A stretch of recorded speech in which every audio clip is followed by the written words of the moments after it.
ಎಷ್ಟೋ ಕಿಡಿಗೇಡಿಗಳು ಹಿಂದೆ ನಿಮ್ಮ ವೇದಿಕೆ ಹಿಂಭಾಗದಲ್ಲಿ ಕಿರಿಕಿರಿ ಮಾಡಲಿಕ್ಕೆ ಪ್ರಯತ್ನ ಮಾಡಿದ್ರು.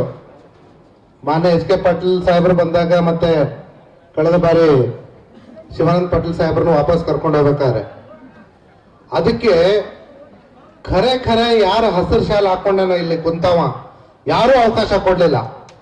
ಅದಕ್ಕೆ ಮತ್ತೊಂದು ಹೆಟ್ಟು.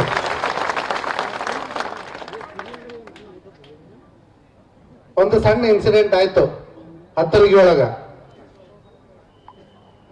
ಒಂದೇ ಖುಷಿ ವಿಚಾರ ಏನಂತಂದ್ರೆ ಇಲ್ಲಿ ತನಕ ಒಂದು ನಾವು 8-10 ಮಂದಿಗೆ ಐಡೆಂಟಿಫೈ ಮಾಡಿದ್ವಿ ಮತ್ತು ಅವ್ರಿಗೆ ಬಾರಿಸ್ತೀವಿ, ಅದು ಮಾತ್ರ ಶತಸಿದ್ಧ. ಅವ್ರು ಯಾರು ನಿಜವಾದ ರೈತರಲ್ಲ.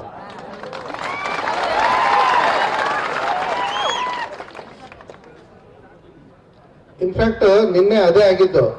ಅಲ್ಲಿರ್ತಕ್ಕಂಥ ರೈತರು ನಮ್ಮ ಪೊಲೀಸರಿಗೆ ಹೇಳಿದ್ರೆ ಏನಂತ ಹೇಳಿ, ಸರ್ ಅವ್ರು ನಮ್ಮವರೆಲ್ಲ ಕಿಡಿಗೇಡಿಗಳು ಕಾಣಿಸಕತ್ತಾರ, ಅವ್ರನ್ನ ಕರ್ಕೊಂಡು ಹೋಗ್ರಿ ಅಂತ ಹೇಳಿ.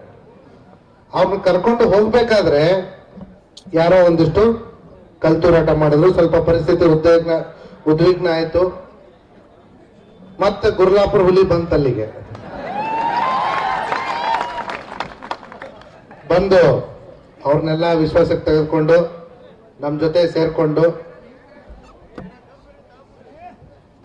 ಎಲ್ಲರನ್ನು ಶಾಂತ ಮಾಡಿ ಸಂಜೆ ಹೊತ್ತಿಗೆ ಹಸಿರು ಶಾಲ್ದು ಹಿಂಗ್ ತಿರುಗಿಸ್ಕೊಂಡು ಬಂದ್ರು. ಇಲ್ಲಿ ನಮ್ಮ ರೈತ ಬಾಂಧವರು ಒಂದು ತಿಳ್ಕೊಳ್ಬೇಕಾದಂತ ಅವಶ್ಯಕತೆ ಇದೆ. ಒಂದು ಒಗ್ಗಟ್ಟಿನ ಬಲ, ಆಲ್ರೆಡಿ ನಮ್ಮ ಹಿರಿಯರು ಹೇಳಿದ್ರು. ಜೊತೆಗೆ ನಮ್ಮ ದೇಶಕ್ಕೆ ಸ್ವಾತಂತ್ರ್ಯ ತಂದು ಕೊಟ್ಟವ್ರು ಯಾರ್ರಿ? ಗಾಂಧೀಜಿ ಏನು ಶಾಂತಿ ಪಾಠ ಹೇಳ್ಕೊಟ್ಟಿದ್ರು ಅದರದ ಗೆಲುವು ಮತ್ತೊಮ್ಮೆ ನೀವು ಸಾಧಿಸಿ ತೋರಿಸಿದ್ರಿ.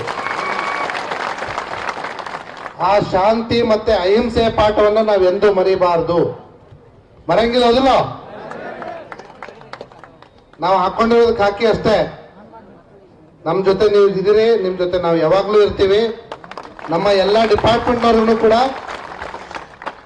ನಿಮ್ ಕಡೆಯಿಂದ ಅಭಿನಂದನೆಗಳು, ಮತ್ತೆ ಅವ್ರ ಕಡೆಯಿಂದ ನಿಮಗೂ ಕೂಡ ಅಭಿನಂದನೆಗಳು.